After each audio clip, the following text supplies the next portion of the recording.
ఈరోజు పాలక్ కర్రీ చేస్తున్నానండి. 2 పాలకూర కట్టలు తీసుకున్నాను. వీటిని శుభ్రంగా కడిగేసుకోవాలి. ముక్కలు ముక్కలు కట్ చేయముందే కడిగేసుకోవాలండి. ముక్కలు ముక్కలు కట్ చేస్తే విటమిన్స్ పోతాయి. ఆకులు పెద్దగా ఉన్నప్పుడే వాష్ చేసేసుకుని తర్వాత చిన్న చిన్న ముక్కలుగా కట్ చేసుకోవాలండి. మనకు నచ్చిన సైజులో కట్ చేసుకోవాలి. ఇలా కట్ చేసేసుకొని పక్కన పెట్టేసుకొని స్టవ్ వెలిగించేసి గిన్నె పెట్టేసుకొని ఆయిల్ పోసుకోవాలండి. ఆయిల్ పోసుకున్నాక వేడవనివ్వాలి. వేడయ్యాక ఇందులో తాలింపు గింజలు వేసేసుకోవాలి. ఇలా తాలింపు గింజలు వేసాక వాటిని దోరగా వేగనివ్వాలి.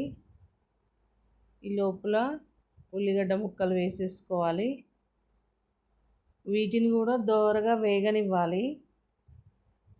ఈలోపు పచ్చిశనగపప్పు నానబెట్టుకొని అది కూడా వేసేసుకోవాలి.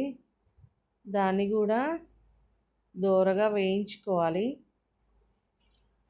ఇలా దోరగా ఎంత బాగా వేగితే అంత టేస్ట్గా ఉంటుంది కూర. అలాగే అప్పటికప్పుడు రుబ్బి పెట్టుకున్నటువంటి అల్లం వెల్లుల్లి పేస్ట్ వేసుకోవాలి. వేసుకున్నాక కలిపేసుకోవాలి.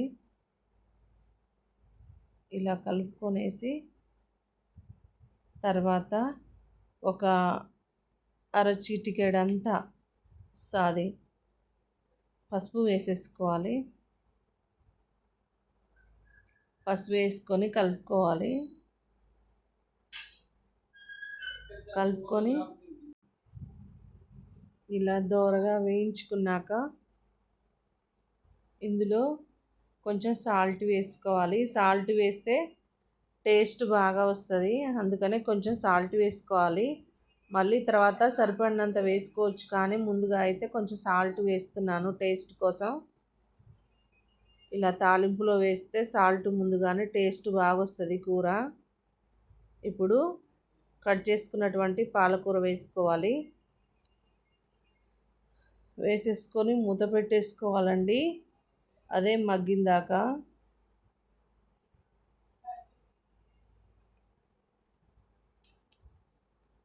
అలా 10 మినిట్స్ మగ్గనివ్వాలండి.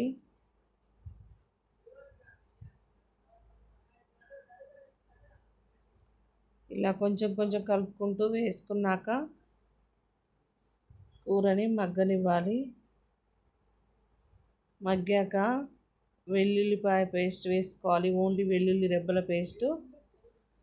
కర్రీ చాలా టేస్టీ వస్తుంది. వేసుకున్నాక కలుపుకోవాలి.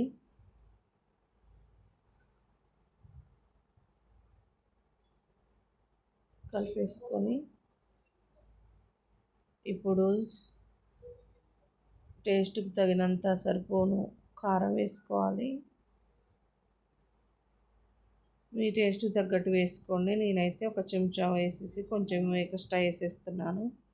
మీరైతే మీరు తినేదాన్ని బట్టి వేసుకోవాలి. కారం వేసుకున్నాక కలిపాను.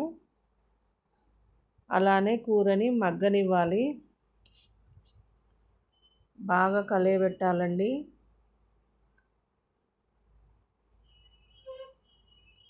కలిపాక కొంచెం వాటర్ పోసుకోవాలి. మరీ ఎక్కువ కాకుండా మరీ తక్కువ కాకుండా సుమారుగా చూసి వాటర్ పోసుకోవాలి. ఇప్పుడు మళ్ళీ సాల్ట్ వేసుకోవాలి. సరిపడినంత టేస్ట్ చూసి సరిపడినంత సాల్ట్ వేసేసుకొని కలుపుకోవాలి.